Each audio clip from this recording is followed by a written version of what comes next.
warahmatullahi wabarakatuh.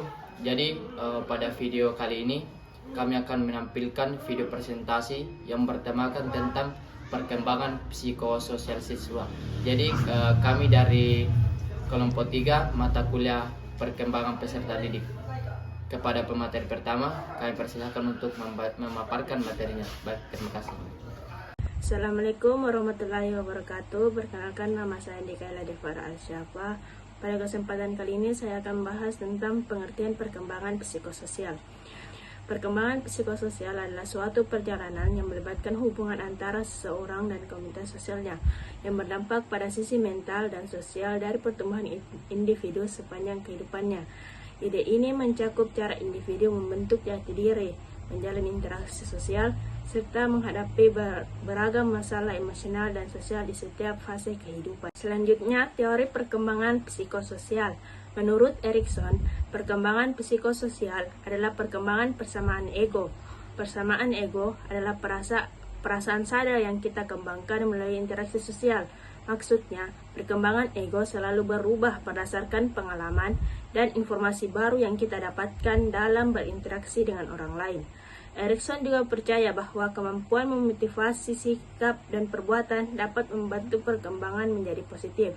Inilah alasan mengapa teori Erikson disebut teori perkembangan psikososial. Melalui teorinya Erikson memberikan sesuatu yang baru dalam mempelajari mengenai perilaku manusia dan merupakan suatu pemikiran yang sangat maju guna memahami persoalan atau masalah psikologi yang dihadapi oleh manusia pada zaman modern seperti ini. Oleh karena itu, teori Erikson banyak digunakan untuk menjelaskan kasus atau hasil penelitian yang berkaitan dengan tahap perkembangan, baik anak, dewasa, maupun lansia. Materi saya yaitu tahap perkembangan psikososial. Erikson mengembangkan teori Freud dengan berusaha menghubungkan antara gejala psikologis dan aspek pendidikan, serta fenomena budaya dalam masyarakat. Aspek pengasuh dan kondisi lingkungan sangat krusial dalam menentukan perkembangan kehidupan seseorang. Menurut pandangannya, Erikson berargumen bahwa masyarakat sangat berperan dalam kemajuan psikososial individu. Peran ini berasal dari norma atau budaya masyarakat hingga cara pengasuh orang tua. Erikson mengembangkan teori Freud dengan berusaha menghubungkan antara gejala psikologis dan aspek pendidikan, serta fenomena krusial dalam menentukan perkembangan kehidupan seseorang. Menurut pandangannya, Erikson berargumen bahwa masyarakat sangat berperan dalam kemajuan psikososial individu. Peran ini berasal dari norma atau budaya masyarakat hingga cara pengasuh orang tua. Baik, selanjutnya materi 8 tahapan perkembangan psikoseksual dalam kehidupan manusia. Dijelaskan dengan sejelas-jelasnya sebagai berikut. Yang pertama itu ada kepercayaan dan tidak kepercayaan 0-1 tahun. Tugas yang harus dilakukan di fase ini adalah membangun dan mengembangkan kepercayaan tanpa menghentikan potensi munculnya ketidakpercayaan. Kepercayaan terbangun dengan baik jika kebutuhan dasar bayi terpenuhi, seperti tidur yang nyaman, makanan yang layak dan tepat waktu, serta proses buang air yang memuaskan. Oleh karena itu, peran ibu dalam tahap ini sangat penting dan memiliki dampak besar terhadap perkembangan kepribadian anak yang masih kecil. Jika seseorang ibu mampu memberikan kehangatan, konsistensi, dan kontinuitas, bayi akan mulai melihat dunia, khususnya lingkungan sosial, sebagai tempat yang aman. Orang-orang sekitarnya dianggap bisa dipercaya, saling mencintai. Kepuasan yang dirasakan bayi dari perlakuan sang ibu akan membangun rasa aman, dicintai, dan terlindungi melalui interaksi dengan orang dewasa tersebut. Bayi belajar untuk bergantung dan mempercayai mereka.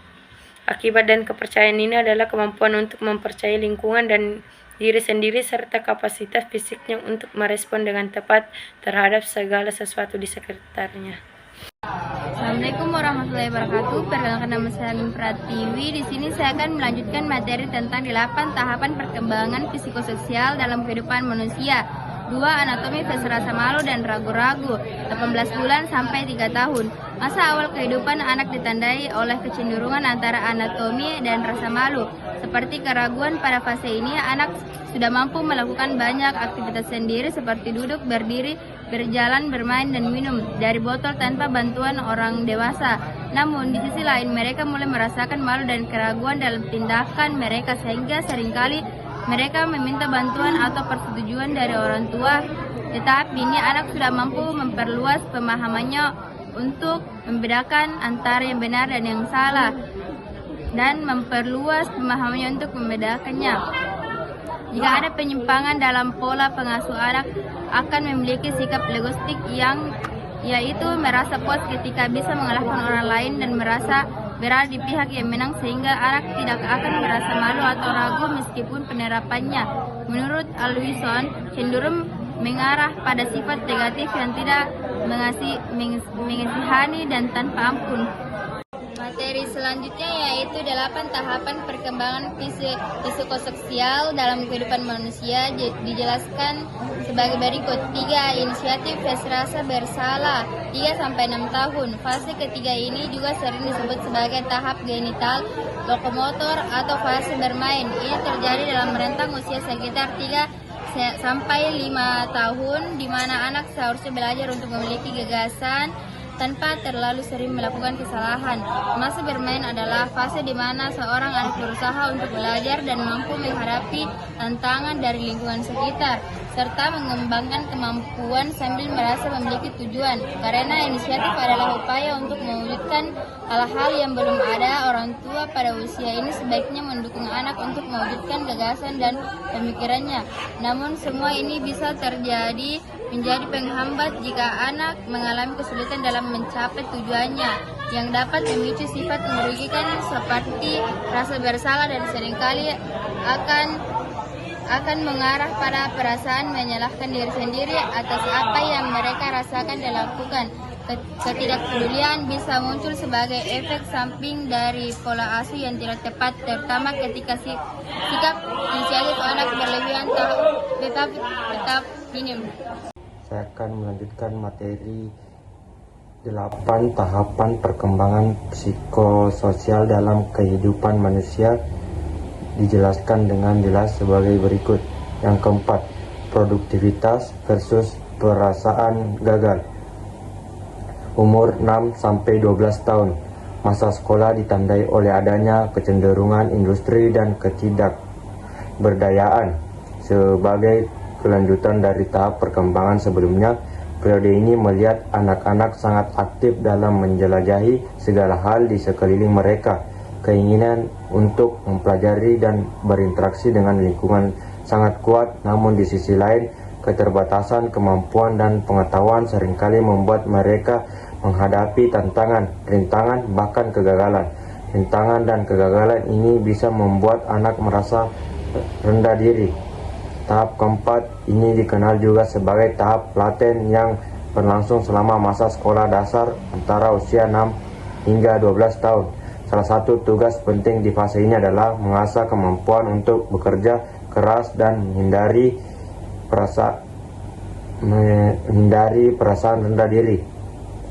Ketika anak-anak berada di tahap ini, jangkauan sosial mereka berkembang dari lingkungan keluarga ke sekolah, di mana semua hal ini berperan penting, seperti orang tua harus selalu mendorong, guru perlu memperhatikan, teman sebaya harus menerima keberadaannya, dan seterusnya.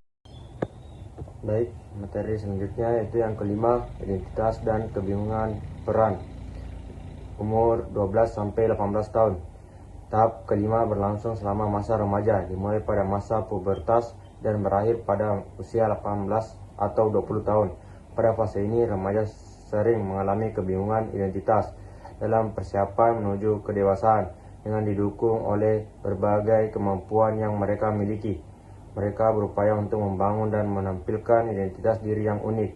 Hasrat untuk memperlihatkan identitas ini kadang kali sangat mendalam dan berlebihan, sehingga seringkali diterima dengan skeptis oleh lingkungan mereka sebagai perilaku menyimpang atau nakal. Kebutuhan yang kuat untuk membentuk identitas diri sering kali diimbangi dengan rasa solidaritas dan toleransi kepada teman sebaya. Dalam 126 kelompoknya, mereka melakukan pembagian peran dan biasanya sangat patuh terhadap peran yang diterapkan untuk setiap anggota. Baik, terima kasih. Baik, saya akan melanjutkan materi tentang tahapan perkembangan psikoseksual dalam kehidupan manusia. Nomor 6 yaitu keintiman versus isolasi. Intimate atau versus isolation pada umur 18 sampai 35 tahun menurut Erikson. Dalam tahapan ini ada keinginan untuk mendekat kepada orang lain dan menghindari kesendirian. Periode ini ditandai dengan adanya hubungan istimewa dengan orang lain yang umumnya dikenal sebagai pacaran. Untuk menunjukkan dan mencapai koneksi serta kedekatan dengan orang lain. Dalam konteks ini, kedekatan berarti adanya kerjasama yang terjalin dengan orang lain. Namun, jika individu tidak mampu menjalin hubungan yang baik di tahap ini, mereka bisa merasakan isolasi.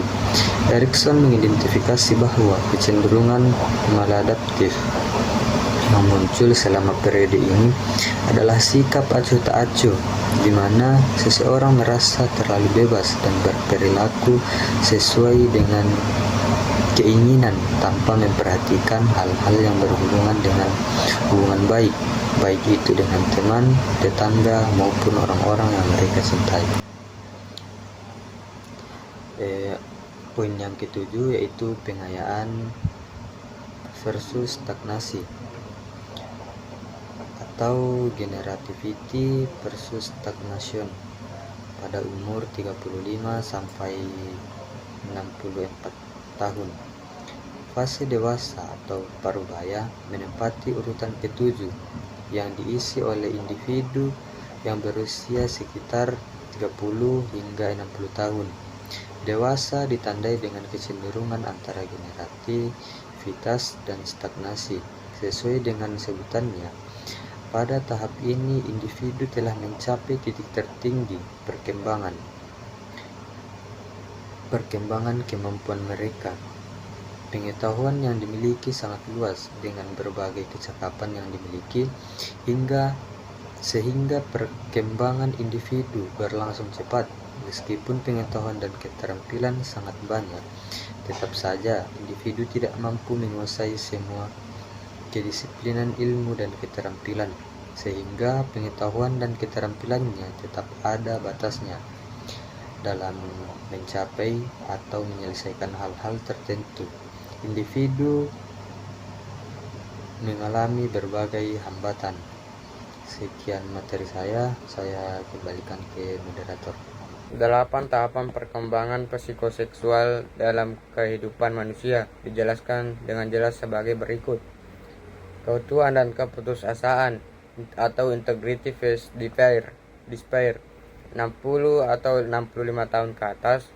Fase terakhir dalam teori Erikson dikenal sebagai masa senja, yang biasanya dialami oleh individu berusia 60 atau 65 tahun ke atas.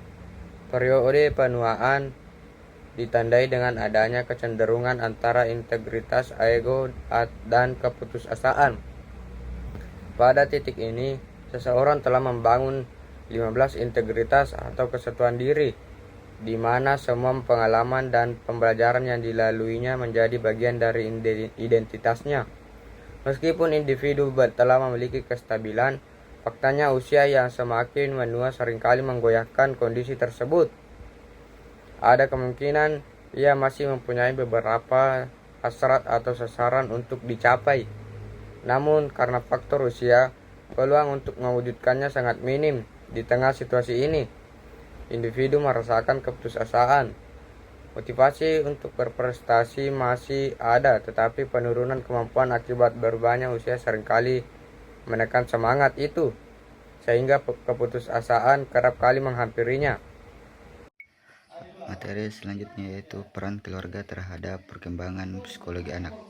Hubungan yang harmonis antara anak dan orang tua atau pengasuh merupakan fondasi bagi perkembangan emosional dan sosial anak. Banyak ahli meyakini bahwa kasih sayang yang diberikan oleh orang tua atau pengasuh pada tahun-tahun awal kehidupan berperan penting dalam perkembangan sosial anak, meningkatkan peluang anak untuk memiliki kompetensi sosial yang baik dan beradaptasi dengan baik saat persekolahan dan seterusnya. Pola asuh orang tua memiliki salah satu elemen vital dalam hubungan antara orang tua dan anak dalam konteks pengasuh. Tujuan dari pola asuh anak adalah untuk menjaga kesejahteraan fisik anak dan meningkatkan kesehatan mereka, memfasilitasi anak untuk memperluas kemampuan sesuai dengan tahap perkembangan mereka, serta mendorong peningkatan perilaku yang sesuai dengan nilai-nilai agama dan budaya yang dipegang. Pendidikan di lingkungan keluarga memiliki peran strategis dalam membentuk karakter anak sejak usia dini. Anak menerima pendidikan dari orang tua mereka melalui teladan dan kebiasaan sehari-hari dalam rumah tangga. Kualitas teladan yang diberikan dan bagaimana kebiasaan sehari-hari orang tua dalam keluarga akan berpengaruh pada perkembangan jiwa anak, termasuk dalam perkembangan psikologis mereka.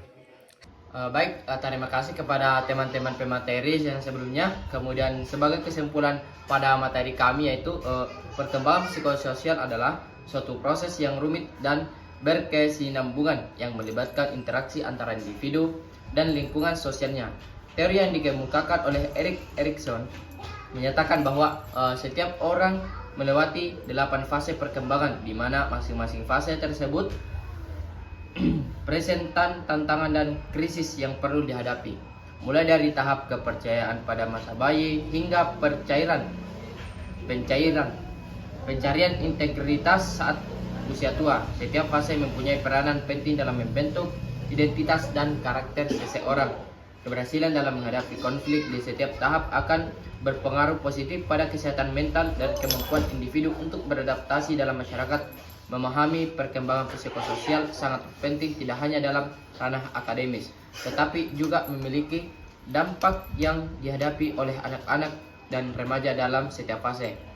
Orang tua dan pendidik dapat memberikan dukungan yang lebih tepat, membantu mereka mengasah keterampilan baik itu sosial dan emosional yang dibutuhkan untuk berhadapan dengan kehidupan secara keseluruhan. Perkembangan psikososial adalah dasar yang mendasari interaksi sosial dan pembentukan identitas yang sangat krusial untuk kesejahteraan individu sepanjang kehidupan mereka. Baik, itulah pemaparan materi kami yang bertemakan perkembangan psikososial siswa. Kami kelompok 3 mengucapkan terima kasih banyak. Assalamualaikum warahmatullahi wabarakatuh.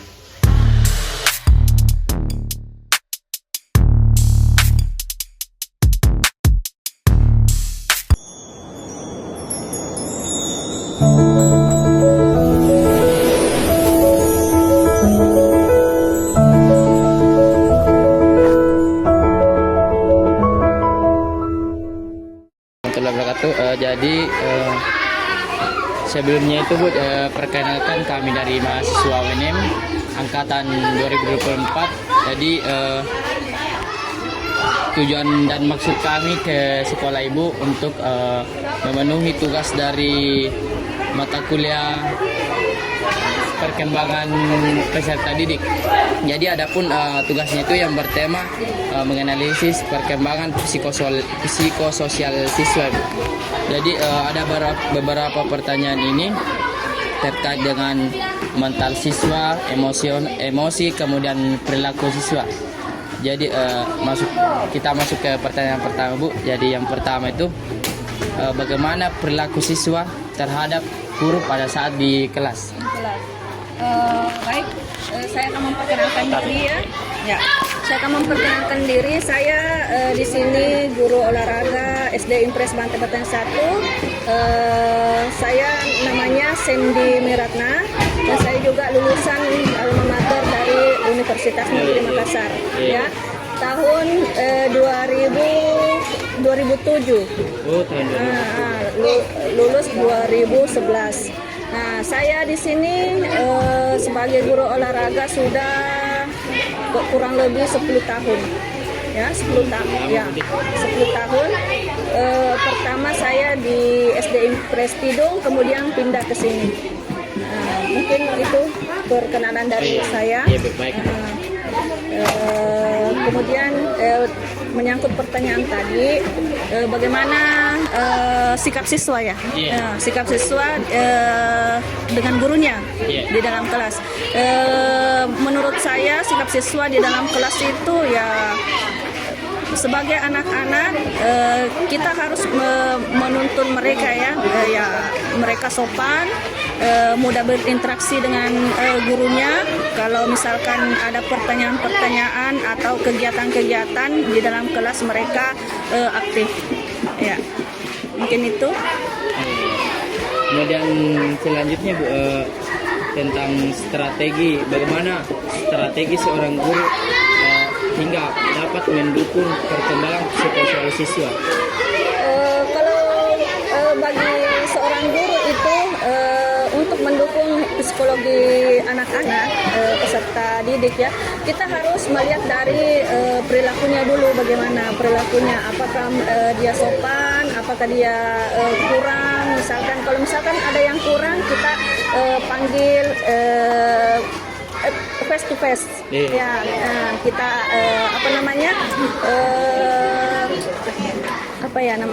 kita kasih tahu, ini tidak sopan, ini harus dikurangi. Ya, arahan. Ya, arahan. Kita kasih arahan lah yang baik-baik bagaimana. Mungkin itu deh. Kemudian yang terakhir Bu, mungkin dari bagaimana siswa berinteraksi dengan teman-temannya. Kita lihat nih sekarang anak-anak berinteraksinya bagaimana. Mereka itu senang-senang kalau misalkan di sekolah. Palingan dia senang di sini main bola, main apa. Yang jelasnya mereka kadang kan anak-anak ada yang berkelahi atau bagaimana, tapi di sini ya aman-aman saja sih selama ini saya di sini.